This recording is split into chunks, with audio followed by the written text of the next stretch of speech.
What's up, everybody? Thanks for joining Slop Guns, and today we're taking a look at that. Wait, hold on a second. Oh, sorry, I gotta take this. Hello? Oh, yes, sir. Yes, sir. Just doing a video on the Shield EZ380. Yeah, no, same gun. Yeah, I know. The one that's marketed towards betas, noobs, and women. I know.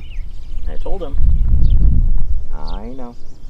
No, but sir, don't get me wrong. I mean, there are a lot of features here that even an alpha such as yourself is really gonna love.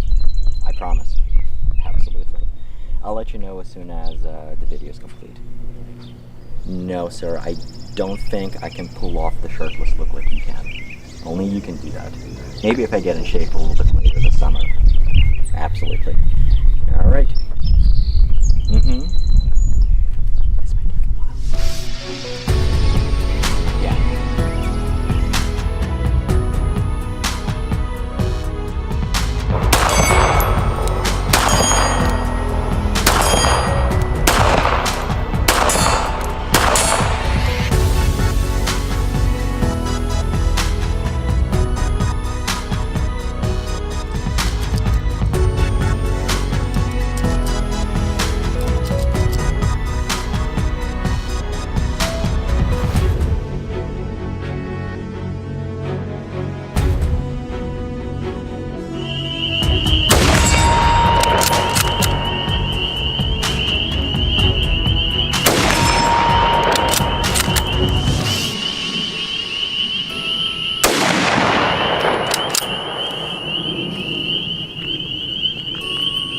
Comedic, I know.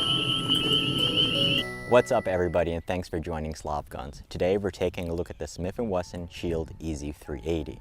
Before we get started, yes, I did change my t-shirt simply because I was sweating my butt off wearing the Adidas. And secondly, yes, I did change my sunglasses to something more appropriate. These are spy, i.e. 101 things a spy would not say. So, as you may know, over the last couple of years, the pocket carry pistol gun market has been on fire with a myriad of brand new options. One of the more exciting ones, in my opinion, to come out in 2018 is this guy, the Shield EZ380. Now, yes, you can make fun of an alpha slop such as myself shooting at 380, but I believe there are enough awesome features on this gun that'll make any tactical elite alpha operator Slav appreciate this gun, despite it being marketed towards complete noobs. Now, yes, even myself, when I first heard about the gun, I thought it was a solution in search of a problem, but not anymore. So, let's take a look. The premise behind this gun was to make a pistol that anyone would be able to operate. Now, on the surface, this might look like the very popular M&P Shield 2.0, but they're very different guns. Unlike the very popular Shield, the EZ is an internal hammer-fired pistol. As such, it has a nicer trigger and I believe to be a safer pistol overall. Because it's not a striker-fired pistol, you don't need to have the dingus in the middle that you're going to find on many striker-fired guns. You'll either see an articulated extension or you will see a blade in the middle of the trigger. One of the reasons for that is so that when you drop the pistol, it'll prevent the gun from going off without the trigger being depressed. This is one of the reasons why the SIG P320 initially had issues. The trigger is nicely shaped and it moves back in one piece. Speaking of safety, the Shield EZ integrates one of the features found on one of my favorite pistols, the 1911. As you can see, the Shield EZ has an integrated grip safety. What this means is that the gun will not fire, even if you pull the trigger, unless you disengage the safety. Now, a lot of the people in the competitive shooting circles or people who have a lot of 1911s, on a full-size gun, what they'll sometimes do is they'll disable the grip safety. And one of the reasons for that is unless you have a good firm grip on the gun, you're not going to be able to fire it. In either case, for a carry gun, I'd rather have the grip safety engaged, and I would much rather have the grip safety instead of having a dingus on the trigger. I feel that this is just much more comfortable than an extension on the trigger. For those that want more, you can also get the Shield EZ with a manual thumb safety. Now moving on, what you'll find is on the pistol that I have here, I have the new Crimson Trace Green Laser Guard laser. Now the laser is integrated very nicely into the gun, and it attaches on the rail and right on here. What you will find is there's a pressure switch on this side that will activate as soon as you put your middle finger in the proper grip. With some of the full-size pistols, one of the things you do have to take note of is you will have brand new shooters that are not going to grip the gun all the way at the top, and as such, this will not activate. However, if someone has a proper grip technique, it's very easy to activate the pressure switch and activate the laser. In either case, you can get this gun both with and without the laser, depending on your preference.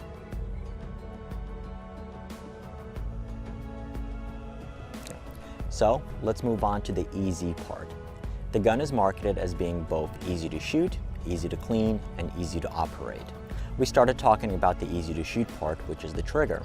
The trigger is very nice, as it is a hammer fire trigger, and it's going to be very different from a lot of the striker fired pistols that you're going to find in this segment. The gun has a very nice trigger. It's a very clean break, very short reset, and right at the reset, you're right at the wall again, and it's good to go again. The trigger pull, based on my fingers, I would say right around 5.5 pounds or so, but I will put a trigger gauge on there and we will take a look at what it actually comes out to. We are here with the Lyman trigger pull gauge, one of those very nifty and handy things to have around, whether you are a gunsmith or not. Here is our Shield Easy 380. It is empty. One of the more difficult parts about testing a gun with a grip safety is that you actually have to have it engaged. Okay, so we're going to pull straight back. 5 pounds, 5.5 ounces. Oh, spot on.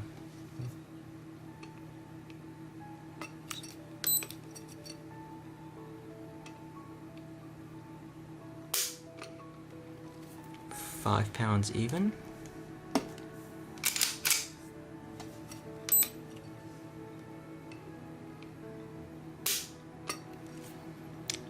£5 6 ounces.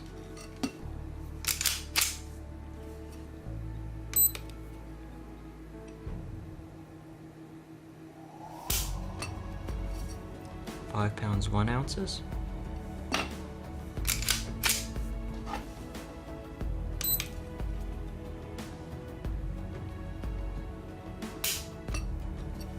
£5 10 ounces. So our average was 5 pounds 4.5 ounces. Something that is quite impressive for a stock gun. The gun is also going to be easy to operate, and there are 3 main features here, 2 of which I believe should be standard on every single pistol. The gun is first going to have a lighter recoil spring and a lighter mass slide. This was marketed towards brand new shooters, women, older shooters, or any shooter who might have issues in their hands, such as arthritis, and is going to have issues gripping a gun. What the purpose of the lighter recoil spring and the lower mass slide is that it's going to make the gun easier to lock back. Now, of course, the experienced gun owner is going to say, well, instead of trying to rack the slide back in the regular gun, why don't you grab the gun and push with your hand instead? Common sense, I know, but everyone's like, rack the slide, rack the slide, rack the slide, so well, you rack the slide. In either case, while pushing the frame of the gun is going to help brand new shooters, women, possibly even older shooters, for anyone who has issues in their hands, gripping the gun is going to be an issue, and you're still going to be requiring that same force. So I totally understand the market for that. Now, one of the things that might come up on it, okay, well, if you have a lighter recoil spring, is that going to start beating the gun up a little bit more? But in order to counteract that, they did lighten the slide, so there is less mass overall. So it shouldn't have any issues. But once again, if there are issues that come down the line as a result of that, you do have to know that Smith & Wesson does stand behind their guns, and either they'll do a recall proactively, or you'll always be able to send your gun in and they'll make sure that it's taken care of for you.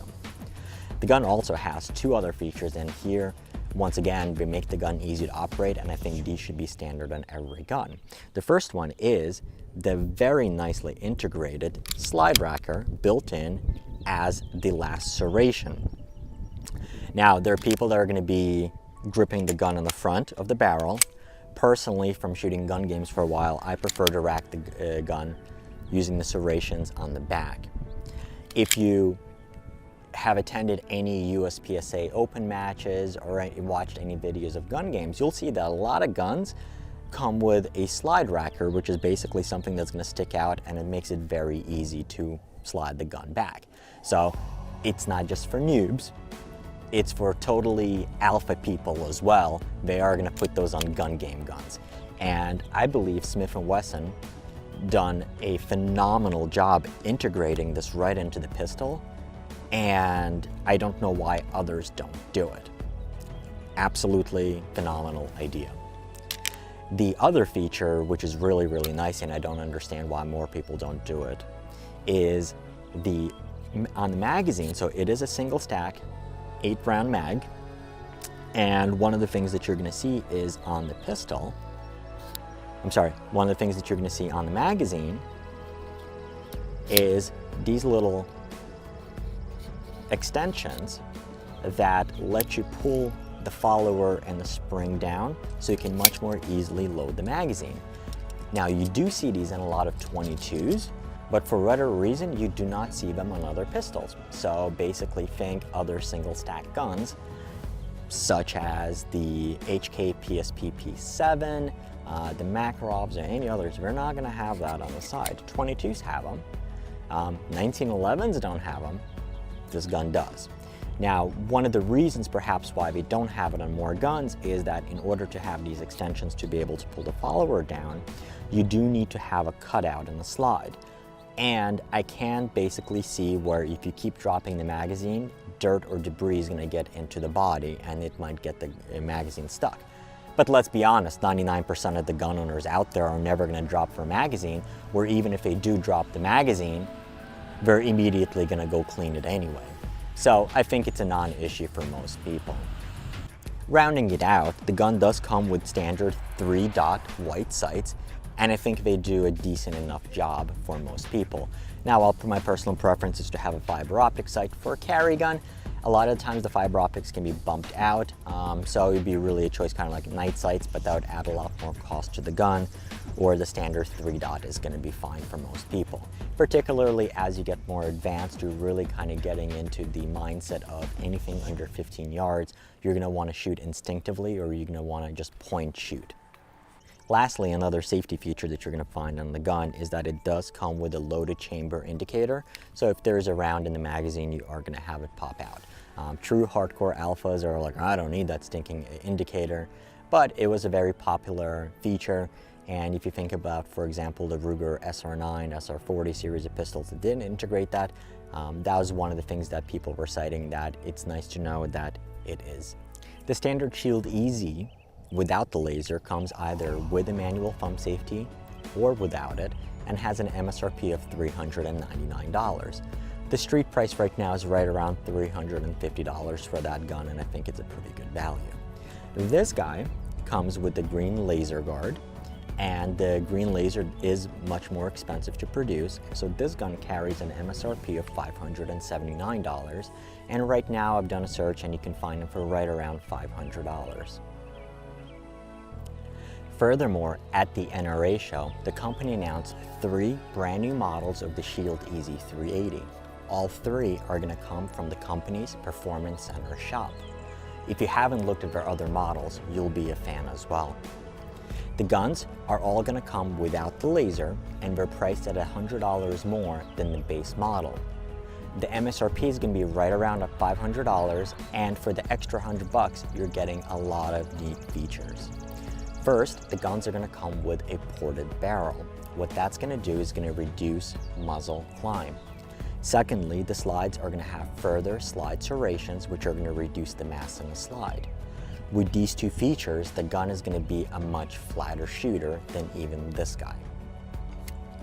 Furthermore, what the company has done is they replaced the grip safety with an upgraded aluminum grip safety, and they replaced the trigger with a flat trigger. All three parts, the barrel, the trigger, and the grip safety, are going to be available in different finishes, so you can pick one, whichever one you like best. Lastly, the Performance Center model is going to have upgraded high-vis sights, which is going to make the gun easier to shoot for a lot of people. Overall, for the extra $100, it's almost like a no-brainer. Now, while I don't have it here today, I really am looking forward to shooting that model as well. So, let's take a look at how this gun has shot.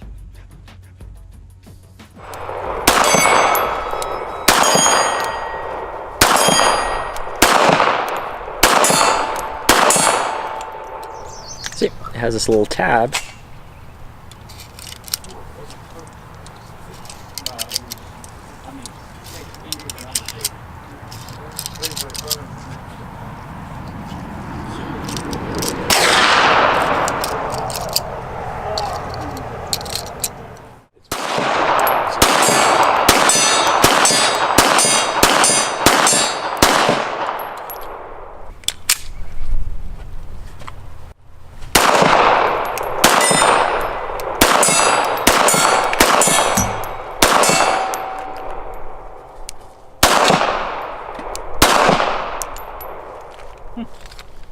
Even with those hot loads, it is a joy to shoot.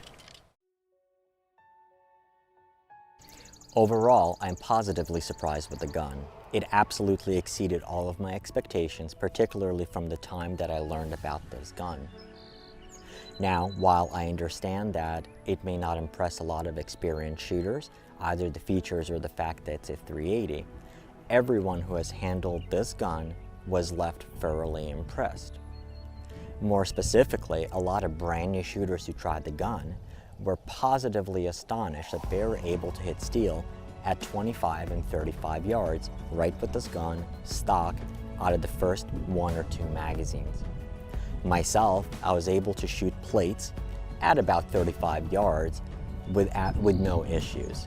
While you would want something with a little bit longer sight radius if you're going to be doing long distance shooting, you're not going to have issues with the stock gun if you take your time a little bit.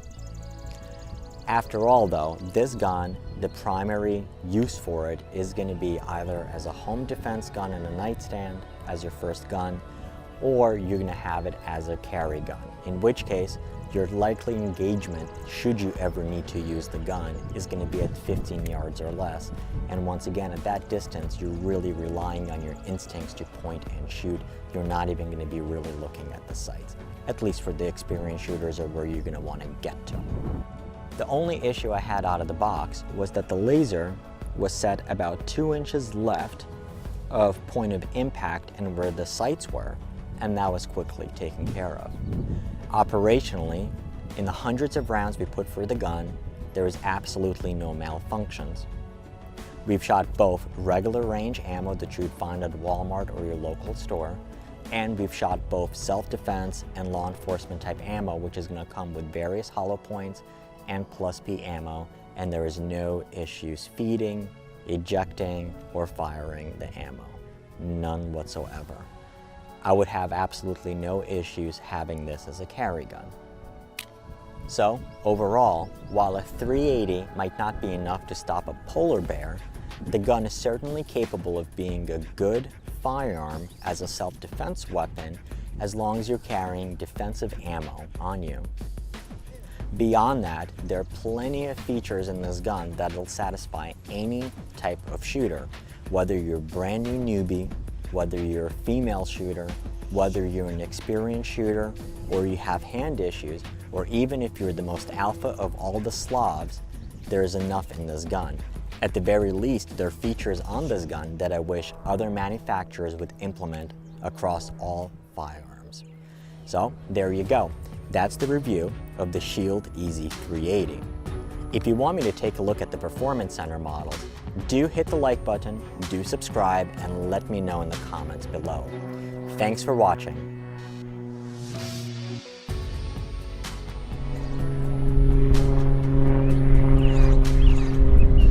How many frickin' airplanes?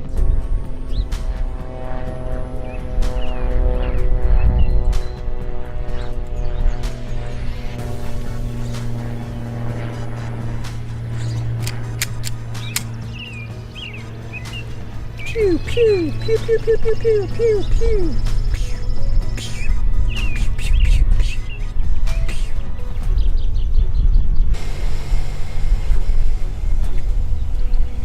Jesus Christ. That thing flew right at me. Yeah, I know, I realize I'm a Jew.